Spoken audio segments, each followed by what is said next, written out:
अस्सलाम वालेकुम वरहमतुल्लाहि वबरकातुहू।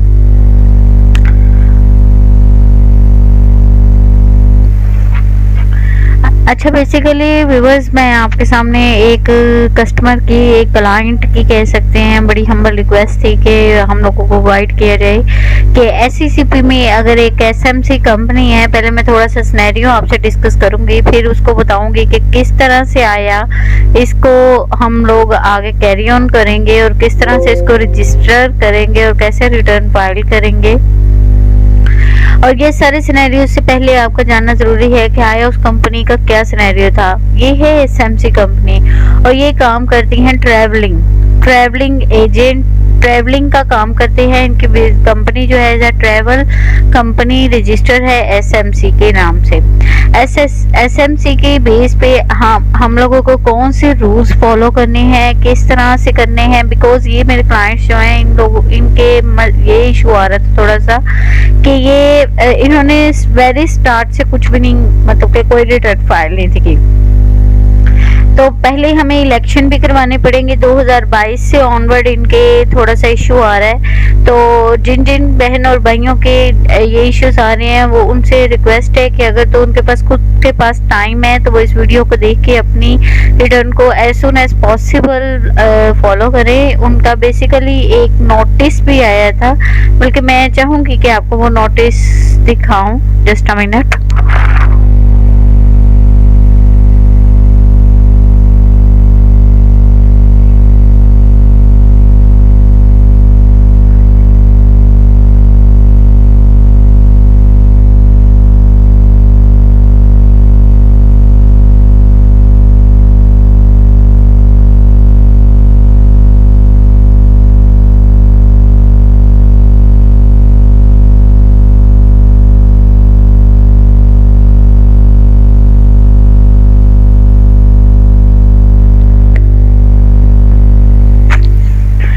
इनका ये जो नोटिस है, इसको मैं आपको हाइड कर देती हूँ। जस्ट अ मिनट, इसको ओपन करके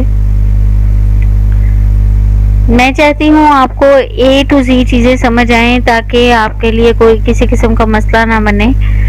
तो जस्ट अ मिनट।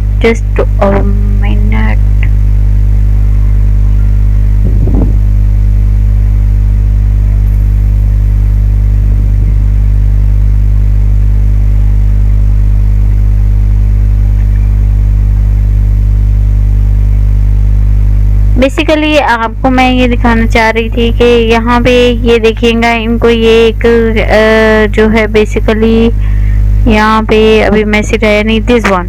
अब ये जो है सॉरी टू से आपकी तरफ से कुछ मुझे थोड़ा सा ब्लर करना पड़ेगा क्योंकि कॉन्फिडेंशियल डाटा यूट्यूब अलाउ नहीं करता। इनको ये एनुअल फाइलिंग रिटर्न का मैसेज कन्वे हुआ था, तो ये हम लोगों को उसके अकॉर्डिंग उनको बताना है। बल्कि उनको मैसेज आया है कि फॉर्म 9D आप क्लियर करें, एनुअल रिटर्न आपने करनी है सेक्शन 130 के according. Form A B, form 24 as applicable. ये बिकॉज उन्होंने जनरली बताया है, उन्होंने एजीएम के हवाले से बताया कि ये एसएमसी है, इसमें 1 लाख जस्ट इनका कैपिटल है, तो इतने ऐसे चीज इशू नहीं है। अगर इनका अबाव कैपिटल होता है 10 मिलियन से, तो then they can eligible to do for all compliances. ठीक है, तो चलते हैं बेसिकली अपने टॉपिक की तरफ।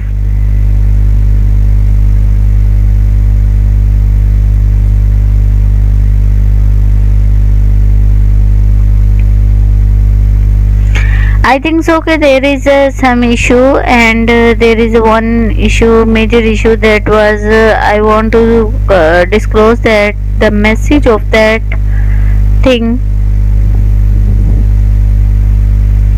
ये वो मैसेज है, ये वो व्हाट्सएप पे मैसेज बेसिकली उनको ईमेल आई है, मेरे क्लाइंट ने मुझे भेजा है, तो मैं आपसे शेयर करना चाह रही थी। इसके अकॉर्डिंग मैं आपको सारी डिटेल बता चुकी हूँ कि फॉर्म ए 29-24 के हवाले से वो सेक्शन 133 के अंदर वो 130 के अंदर वो आपसे रिक्वायरमेंट कर रहे हैं। तो बेसिकली अब चलते हैं अपने टॉपिक की तरफ। मैंने उनके पोर्टल पे हम आ गए हैं। बेसिकली पोर्टल पे आके हम लोगों ने सबसे पहले माई कंप्लायंस LLP पे क्लिक करना है। आपने यहाँ पे जाना है। यहाँ पे जाके आपने बेसिकली अपने डैशबोर्ड ओवरव्यू में जाके फाइलिंग एंड कंप्लायंस करना है, यहाँ पे क्लिक करना है और फाइलिंग एंड कंप्लायंस करने के बाद आपके पास एक डैशबोर्ड ओपन हो जाएगा। ये मैं आपकी सहूलत के लिए बता रही हूँ, अदरवाइज मेरे पास ओपन है। यहाँ पे एनुअल फाइलिंग पे जाके आप क्लिक करेंगे। ओके, बेसिकली मेरे पास ऑलरेडी ओपन है तो मैं ऐसा कुछ भी नहीं करूँगी, मैं जस्ट नीचे से इसको ओपन कर लूँगी। और one more thing, there is a one issue with that कि जब मैं इनकी एनुअल रिटर्न करने लगी थी वो मैं इशू भी आपसे शेयर करूँगी, बिकॉज माइट बी पॉसिबल आपको भी वो इशू आए, तो मैं आपको बताना चाहूँगी। ये देखिएगा, अब यहाँ पे बेसिकली हम लोगों ने जो है इनके ये पर्सन रजिस्टर्ड कब हुए हैं वो मैं आपसे शेयर करती हूँ। ये है आई थिंक सो 22 फरवरी में इन्होंने रजिस्ट्रेशन की थी अपनी। हाँ, कंपनी प्रोफाइल पे चले जाते हैं, जस्ट अ मिनट।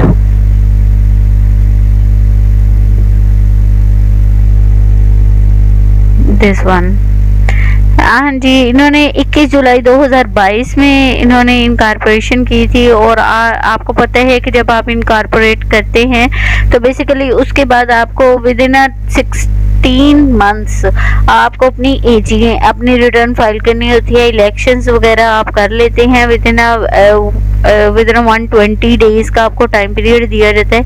उसमें आपने फर्स्ट ईयर्स में आपने इलेक्शन भी करने होते हैं और उसके बाद फिर नेक्स्ट 3 ईयर्स के बाद आप इलेक्शन करके डायरेक्टर्स को अगेन अपॉइंट और री इलेक्ट कर सकते हैं। तो व्यूअर्स चलते हैं अपने, बेसिकली मैं अपने टॉपिक पे जाऊंगी बिकॉज मेरे पास ऑलरेडी ये ड्राफ्टेड फॉर्म में पड़ी हुई है और मैं इसमें से बेसिकली ऑथराइज्ड ऑफिसर की मेरे पास बाय मिस्टेक 2 ओपन हो गई हैं। मैं इसको रिमूव कर देती हूँ 1, ठीक है। अब मैं आपको बेसिकली बताना चाहूँगी कि मैंने ऐड ऑथराइज्ड ऑफिसर क्यों ओपन किया। इसको पीछे भी एक रीज़न था। जब मैंने इसको एनुअल रिटर्न को ओपन किया तो गाइस इसमें जो था ऑथराइज्ड पर्सन को ऑलरेडी नॉमिनेट नहीं किया गया था, सिलेक्ट नहीं किया गया था। मैंने 2022 की उनकी पहले करनी थी, वो मैंने की है। उसके बाद मैंने AGM की डेट जो रखनी थी 28 अक्टूबर भी रख सकते हैं, ये डिपेंड करता है क्योंकि आपके विद इन 120 डेज के अकॉर्डिंग आपकी जो डेट बन रही है वो बनती है 30 अक्टूबर। 30 अक्टूबर अगर आप ऑनवर्ड टैक्स ईयर से ऑनवर्ड हिसाब लगाते हैं, जैसे कि 30 जून 2025 से आप ऑनवर्ड देखेंगे तो 28 अक्टूबर जो है वो आपको 30 अक्टूबर पर। उसके बाद आपने बेसिकली जो है एनुअल टर्नओवर कुछ भी नहीं है क्योंकि इस पर्सन का बेसिकली कुछ भी नहीं था, बिकॉज आपको मैं बता रही हूँ उनका कैपिटल 1 लाख था। नो टर्नओवर यहाँ भी हम जस्ट बिकॉज इट्स मैंडेटरी, तो इधर कुछ मेंशन तो कर नहीं सकते थे। ये पर्सन अकेला ही SMC में ऑन करता है इसको, तो इसमें 1 दोनों में लगा के मैंडेटरी होने की वजह से इसको ऐसे ही रहने दिया जाएगा। इसके बाद इलेक्शंस होंगे तो इलेक्शंस हम लोग करवाएंगे। इलेक्शंस के लिए आप यहाँ पे इसको एडिट की फॉर्म पे जाएंगे, एडिट करेंगे। और मैं आपको बस बता रही हूँ बिकॉज मैं इसको ऑलरेडी कर चुकी हूँ। आपने इधर जाके इधर री इलेक्ट और री अपॉइंट, ये जस्ट आपने फर्स्ट ईयर करना होता है, बाद में नहीं करना, ठीक है, रिमाइंडेड। अब अगर मैं इनकी 2022 की कर रही हूँ, इसके बाद 2023-24 में मुझे नहीं करना, 22, 23, 24, 25, ठीक है। 25 के बाद मुझे 25 में 2025 की जब करनी है मैं तब करूँगी इसको, ठीक है। अभी हमें जो 2023 के हवाले से करनी है, ईयर एंड जो है 2023 पे हो रहा है, तो टैक्स ईयर 2023 के अकॉर्डिंग 24-25, हाँ जी, 3 साल बाद 2027 में हम इसको करेंगे फाइनल। इसके बाद इसमें कुछ भी एडिशन डिलीशन नहीं करना क्योंकि ये सोल पर्सन है। लिस्ट ऑफ शेयर होल्डर्स हमने वो ऑटो उठाया है उसने। उसके बाद existing nominee, no change in directors, no form A, no form 29, no form 9, किसी किस्म की चेंजिंग नहीं थी, तो हमें कुछ कुछ भी दोबारा से रिन्यू करने की ज़रूरत नहीं थी। हमने जस्ट नेक्स्ट पे क्लिक करना था और यहाँ पे बिकॉज ये मांगते हैं, काफ़ी क्लाइंट्स मेरे जो है इस वजह से बहुत प्रॉब्लम में आ जाते हैं कि कहते हैं कि list of company share holders है, ये सब कुछ क्या अटैचमेंट करनी है। तो बेसिकली मैं आपको बताना चाहूँगी फॉर्म ए का जो है, फॉर्म ए को आपने एज इट इज़ डाउनलोड कर लेना है। रिव्यू फॉर्म पे जाके आपने फॉर्म ए को डाउनलोड करना है, उस पे जाके आपने एज अ डायरेक्टर्स और सीईओ जो भी हैं उनको साइन करने हैं और बस वो आपने अगर लगानी है तो आपने वो लगानी होती है, list of company share holder, otherwise उसकी भी ज़रूरत नहीं होती। एसएमसी के लिए कोई ख़ास उन्होंने कोई रूल्स नहीं रखे, नीड ऑफ ये आपने करनी है सिलेक्ट टू कॉपी तो कर लें, अदरवाइज इसमें डिक्लेरेंट एज अ ऑथराइज ऑफिसर्स आप ऑथराइज ऑफिसर करेंगे, डू हियर बाय करेंगे और उसके बाद आपको वो पूछेगा कि आपने ऑथराइज ऑफिसर, ये मुझे बेसिकली इशू आया था। उन्होंने कहा there are no authorise officer and authorise intermediate associated with the company at please add an authorise officer. उसने मुझे ये एरर दे दिया था बेसिकली। फिर मैंने क्या किया, मैंने इनको पहले सबसे पहले इनका ये बिकॉज ये जो मेरे क्लाइंट है ये भी माशाल्लाह से टैक्स कंसल्टेंट थे, तो इन्होंने रिक्वेस्ट की थी कि आप थोड़ा बहुत गाइड करें। मेरे पास फर्स्ट टाइम ये रिटर्न आई है तो मैंने कहा कोई बात नहीं, मैं इनको गाइड कर देती हूँ। अब फिर मैंने बताना चाहूँगी कि मैंने कहाँ से जाके ये ऐड ऑथराइज प्रोफाइल ऑफिसर ली है। ये बेसिकली हम लोग इधर आएंगे, डैशबोर्ड पे आएंगे और ये चीज़ देखें ऐड ऑथराइज ऑफिसर। यहाँ पे मैंने जब क्लिक किया तो जो फॉर्म ओपन हुआ है वो मैं सीधा आपको फॉर्म के पास ले जाती हूँ। वो फॉर्म हमने ओपन किया, एडिट किया, एडिट करने के बाद उसमें एज इट इज उस पर्सन का नाम था जो सीईओ था। यहाँ पे अगर कोई पार्टनरशिप पे या सपोज अगर कोई पीवीटी की कंपनी होगी तो डेफिनेटली 2 पर्सन्स होंगे, तो 1 पर्सन विल बी ऑथराइज। उसके बाद आई हेड्यूर बाय, मैं इसको डिक्लेरेशन को टिक करूंगी और इधर अपने पिन लगा दूंगी। पिन लगाने के बाद मैं इसको सबमिट करूंगी, यहाँ से अप्रूवल आ जाएगी। तो एक या 2 दिन, आई थिंक 1 दिन मैक्सिमम ये अप्रूवल में टाइम लेते हैं। उसके बाद मैंने आपको जैसे ही सेम तरीका बताया है कि जैसे आपने SMC is not a big deal, आप एसएमसी में कुछ भी नहीं खास करेंगे, स्पेशली इस मामला में जहाँ पे आपने ना बैंक यूज़ किया हो। रिमेंबर दैट ये मैंने स्पेशली अपने उन क्लाइंट के लिए बनाई है जिन्होंने रिक्वेस्ट की है। अगर किसी से इससे मिलता जुलता हो, वो ट्रैवल एजेंसी कंपनी है, ट्रैवलिंग के हवाले से उन्होंने रजिस्टर किया, एसएमसी है और प्लस एक वन मोर थिंग है कि इन्होंने कोई एक्टिविटी नहीं की थी। ये जस्ट उनको समझाने के लिए मैंने शेयर किया है ताकि कोई अगर और कोई इस मसला मिसाल में फंसा हुआ है तो वो भी कर ले। बहुत शुक्रिया आपका, आपने इतना टाइम निकाल के इस वीडियो को देखा है। आप लोगों से हम रिक्वेस्ट है कि आप लोगों में से भी अगर किसी को इशू आता है किसी किस्म का तो वो मुझे कमेंट बॉक्स में बता सकते हैं। इंशाल्लाह मैं एज सून एज पॉसिबल इसको रिजॉल्व करूंगी। और अगर किसी को पेड सर्विसेज चाहिए तो डिस्क्रिप्शन बॉक्स में मैं अपना नंबर दे दूंगी, आप मुझसे सर्विसेज भी ले सकते हैं। इंशाल्लाह मैं मेरी तरफ से पूरी कोशिश होती है कि जो पर्सन अफोर्ड नहीं कर पाते उनको पूरा कोऑपरेट करूँ।